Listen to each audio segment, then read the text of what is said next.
growing up, the struggles that I had in life. My dad's an alcoholic. He's stopped drinking now. He was also in rehab. I think I was about 9 years old. My mom went through a terrible accident, and it's a lot of like post-traumatic stress disorder, that's what they call it, that also affects you. Not getting like affirmation and all of that kind of stuff when you're young.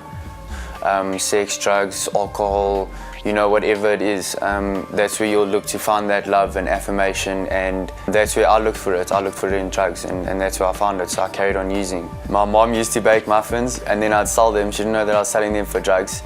And I used to make about like $100 profit a day, and then I'd go into Yeovil, I'd buy weed, I'd sell that weed for about double the price, and then make more money, and then I'd buy drugs, for example like cat.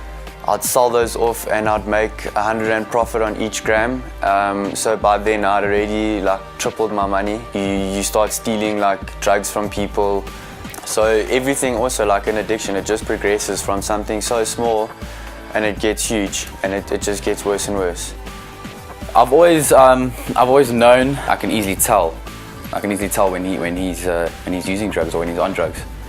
So, but I was always too afraid to tell someone or tell my parents, you know, because it was like that's my twin brother. I don't want to. Like at the same time, he's using drugs and it's bad. I didn't want to give him up because, you know, it would break me as a person as well, and I wasn't ready for that. My lowest point was probably last year, November. I was on a lot of drugs then. I was using crystal meth, I was using cat, I was using cocaine, and I was on steroids, I was on tranquilizers, adrenaline blockers, sleeping tablets. I just gave up with life. I was like, I had been to 2 rehabs already. And I was just like, I've had enough of this, and that was when I tried to commit suicide. I overdosed, and I woke up in another rehab under suicide watch. My parents didn't know I'd overdosed, so they sent me there for like depression and a whole lot of other crap. I ran away from that rehab. I carried on using crystal meth. I was on the streets for about a day. My parents thought like I had died. They didn't know what happened. The police were looking for me.